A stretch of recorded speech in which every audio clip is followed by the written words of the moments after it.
زهقنا بقى من الرنجة والفسيخ، قلنا نعمل أكلة سمك. عملنا النهاردة بوري مشوي، وكمان عملنا جنبه جندفلي كده بالخلطة، وكمان قدمنا جنبهم رز صيادية. يلا نشوف الغدوة الحلوة دي عملناها ازاي. بس أول حاجة نصلي ونسلم على رسولنا الكريم ونقول بسم الله. اول حاجه جبت السمك البوري بتاعي، غسلته كويس قوي ونضفت بطنه بس، وما شلتش القشر اللي عليه. القشر اللي عليه ده بسيبه عشان بيحميلي اللحم، ما بيخلوهوش يتحرق اثناء الشوي. زي ما انتوا شايفين كده غسلته كويس قوي. بعد ما نضفته وحطيته كده على مصفى عشان ينزل اي ميه زياده منه. بدأت بقى ان انا اعصر عليه ليمونه كده على الناحيتين زي ما انتوا شايفين كده. تمام، عصرت عليه كده ليمونة كاملة. بعدين هبتدي ارش عليه ملح برضو على الناحيتين عشان اللحم بتاعه يبقى متحيق وطعمه مظبوط. هركنه كده على جنب. بعدين هاجي للجندفلي بتاعي. عندي هنا نص كيلو من الجندفلي، جبته غسلته كويس قوي. بعد نقعته حوالي ساعة على قد ما تقدري نقعيه عشان تتخلصي تماما من اي رملة موجودة فيه. كمان هنا نقع الجندفلي فترة طويلة بيخلي القواقع كده تفتح وتنزل اي رملة موجودة فيها.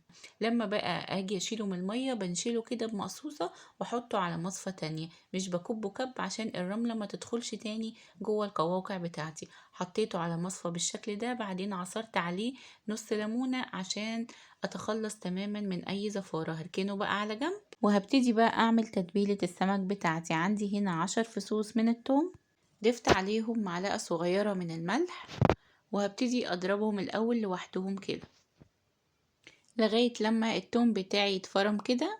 هاخد بقى من الثوم ده معلقة كبيرة كده واركنها على جنب، وهقول لكم ليه اثناء الفيديو. تمام، زي ما انتوا شايفين كده ركنت معلقة التوم على جنب. هضيف بقى على باقي التوم اللي موجود في قرن فلفل اخضر كده هقطعه بالسكينة، وبعدين هضيف عليهم كمون، كزبرة ناشفة، عصير ليمونة كاملة،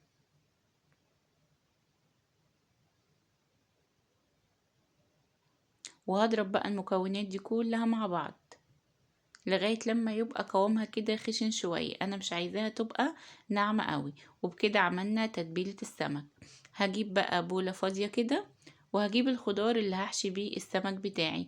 عندي طماطمية متقطعة مكعبات، بصلاية جوانح، جزرة مبشورة، قرن فلفل متقطع مكعبات صغيرة.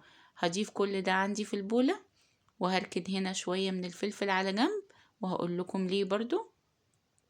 وهعصر عليهم بقى ليمونة كاملة،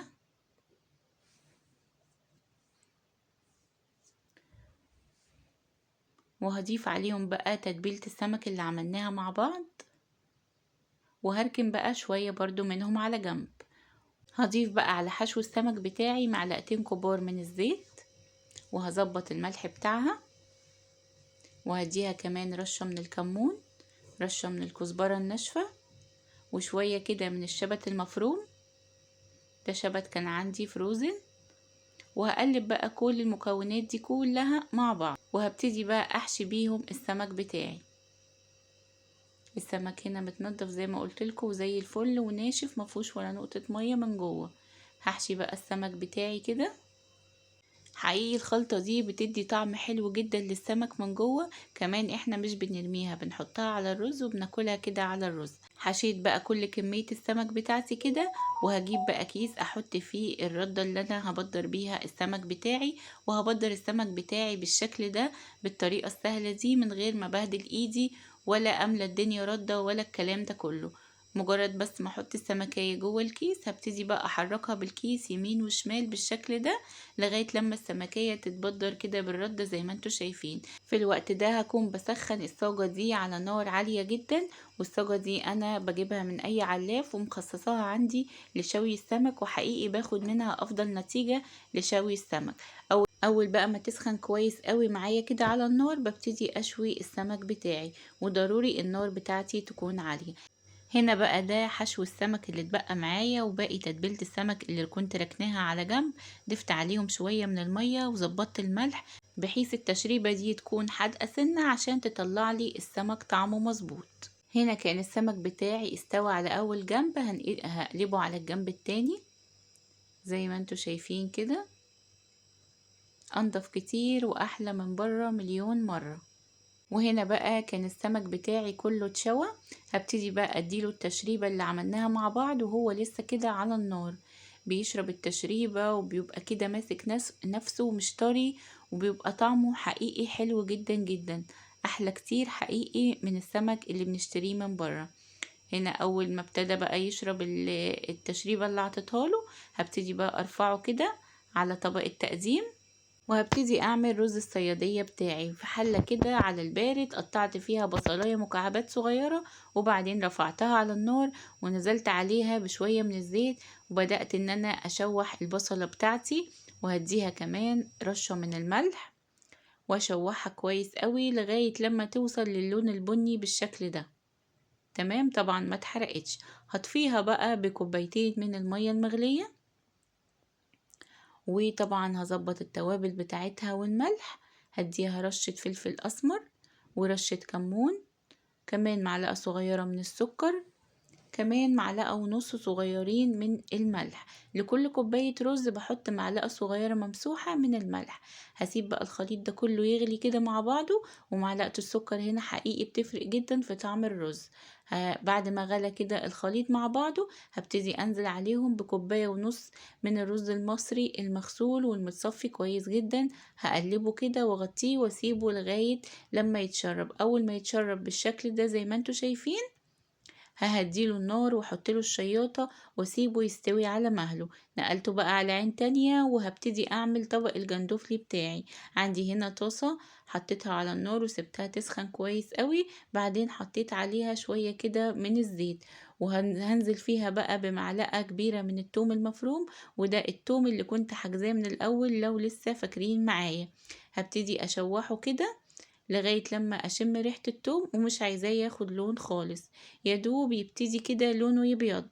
اول ما التوم يبيض كده معايا واشم ريحته كويس قوي، هنزل عليه بقرن فلفل متقطع مكعبات صغيرة برضو كنت حاجزاه من الاول.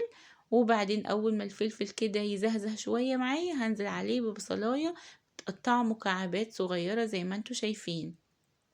هفضل اقلب فيها لغاية البصلاية كده ما تبتدي تدبل معايا. بعدين هديها بقى رشة من الكمون، رشة من الملح، رشة بسيطة جدا من الفلفل الاسمر، وهبتدي اشوح التوابل دي كلها مع البصل والثوم والفلفل زي ما انتوا شايفين كده. فيها كمان شوية صغيرين جدا من الشبت المفروم، بيدي ريحة حلوة جدا جدا مع الاسماك. وهبتدي بقى انزل بالجندفلي بتاعي، هفضل اقلب فيه كده كويس جدا مع خلطة الخضار دي. وخلطة الخضار دي بقى اثناء التقليب بتدخل جوه القوقعة نفسها، وبتخلي طعمه حقيقي حلو جدا. هبتدي بقى اغطيه، كل ده طبعا على نار عالية، هغطيه حوالي 10 دقايق عشان خاطر البطروخ بتاعه من جوه يستوي. قبل بقى ما اطفي بحط كده ربع كوباية من عصير الليمون، وشوية كده من الشبت، حوالي معلقتين كبار من الشبت المفروم، وهديهم تقليبة وغلوة واحدة بس مع عصير الليمون، وهطفي النار وهرفعه من على النار. يا رب الفيديو يكون عجبكم، بحبكم جدا في الله.